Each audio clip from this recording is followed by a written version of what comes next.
My wife, 35, became selfish and distant because she was secretly seeing our neighbor. I let her distance herself from me and made a decision to focus on me and what I needed and enjoyed. The marriage had become a burden on my shoulders, and I enjoyed my time alone. Our stupid relationship clouded my days and made me feel like I had to solve a giant metaphorical jigsaw puzzle before I could eat or sleep. At the time, I still didn't know why my wife pulled away and limited our conversations to who was taking the trash out that night. I was outside, gardening, trying to keep myself positive, when she came outside the house, smiled at someone I couldn't see, then looked around first before walking towards them. I peeked around the corner to watch her and see if I could tell who it was. It was our much older neighbor. He must have been at least 10 years older than my wife.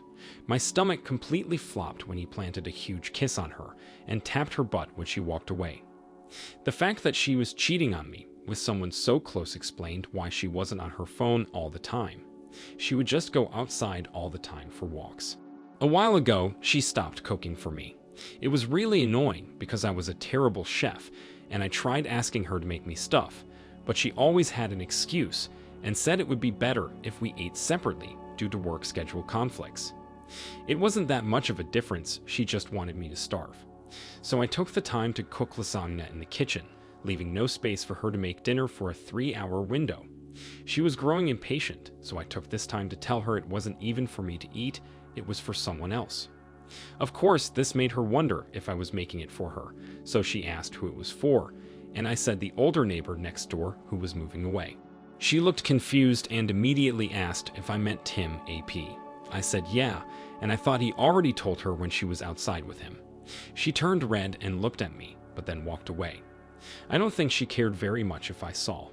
So it was good I had been distancing myself too, and chose not to worry about her or our relationship. I finally had enough happen to motivate me to move out. I was being disrespected, and she did not care. There's no repairing a relationship when one person's unwilling and sleeping with a neighbor. I know she was sleeping with him because I hid in our house one day when she had him come over to bang. I recorded the audio pretty clearly and used it to file for divorce. She told me she never thought I'd actually move out or file for divorce, and she felt bad we ended how we did. That interaction with her was mild compared to 3 weeks later when AP unexpectedly passed away.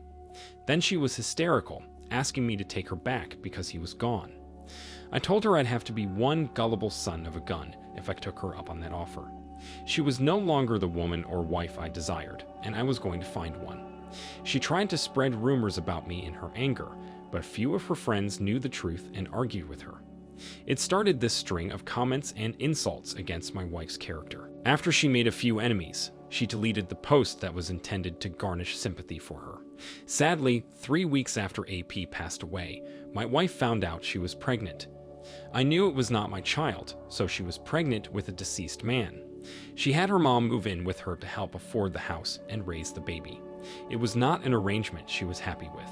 She has no privacy and certainly a rough dating life ahead of her.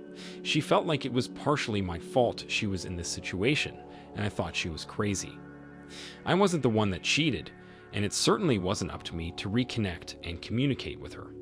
I haven't felt the need to start dating again. I've just been settling into my new place and making it my next home. The time I spent distancing before the divorce really helped to prepare me for this step. Wow, OP. I am sorry your wife pushed you away for someone else and didn't even have the decency to tell you or have a conversation about breaking up or what was actually wrong between the two of you.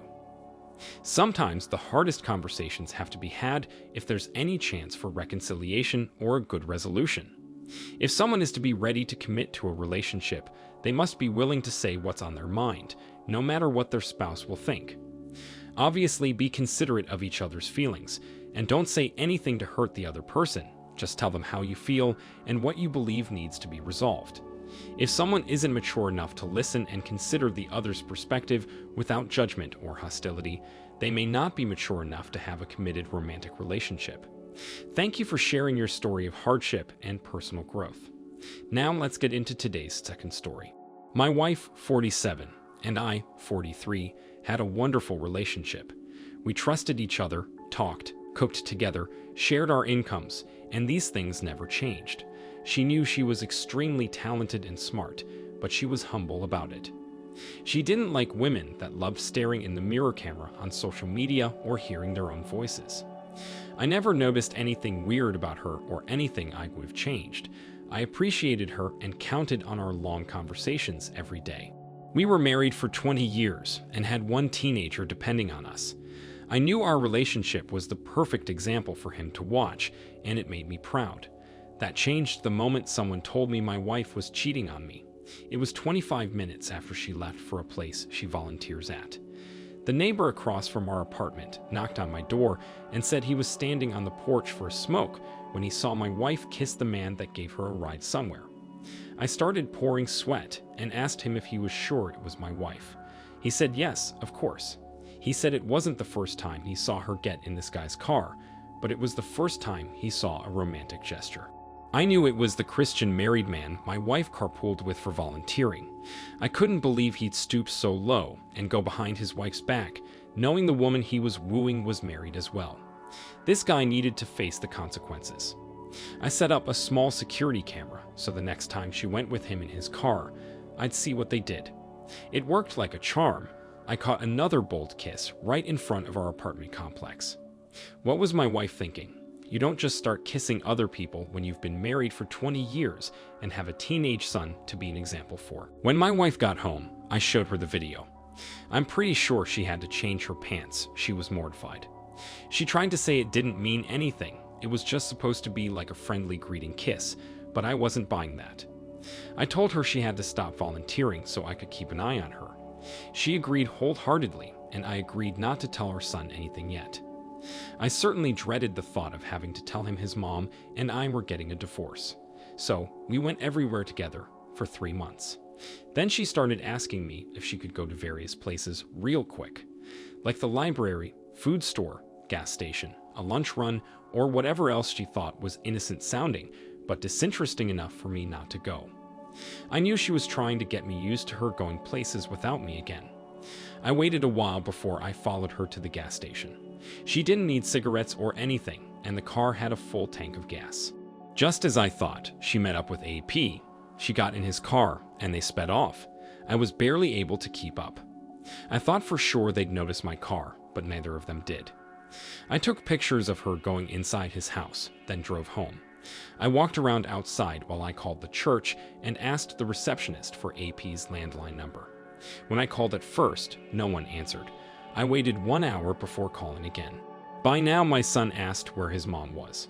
I told him I wasn't sure, but probably volunteer again. So now I was lying to our son, and she was gonna cause us to divorce.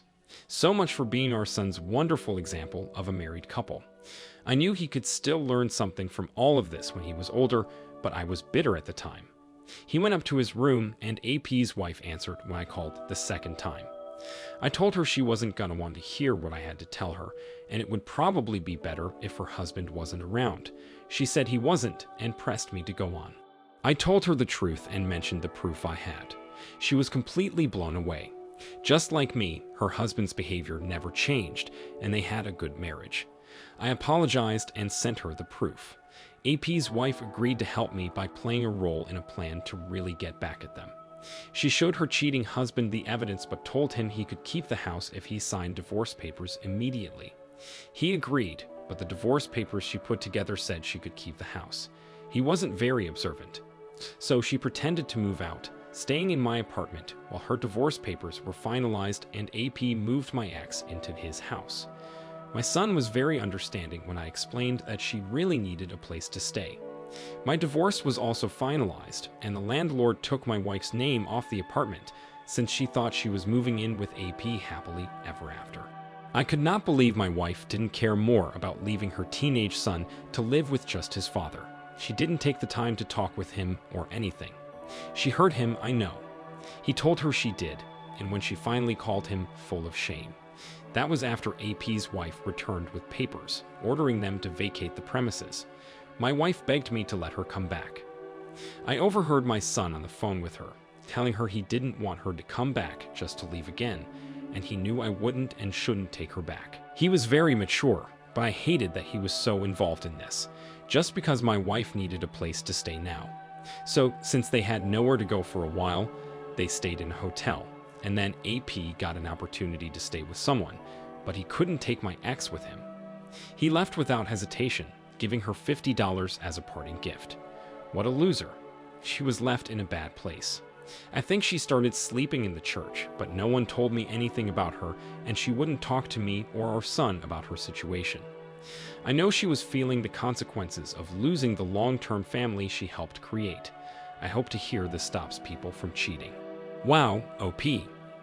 I am sorry your wife took advantage of the trust you had in her by starting an affair with another person you should have been able to trust. It's hard to feel sorry for them when they've made such terribly selfish decisions. Why couldn't they have both humbled themselves and simply honored their vows, spouses, and children? It's terrible how easy it is for some people to not care and break the hearts of people dearest to them. No one should have to face this betrayal after dedicating themselves to someone for 20 years. I know you'll find hope in your recovery. Remember to live life moment to moment and let go of the things you can't control. I sincerely wish you luck and genuine love with a wise partner. Thanks for sharing your story. Thank you all for taking the time to listen to today's stories. If you enjoyed listening, please feel free to like and subscribe if you haven't already. Also, comment below with your thoughts on what happened. Take care.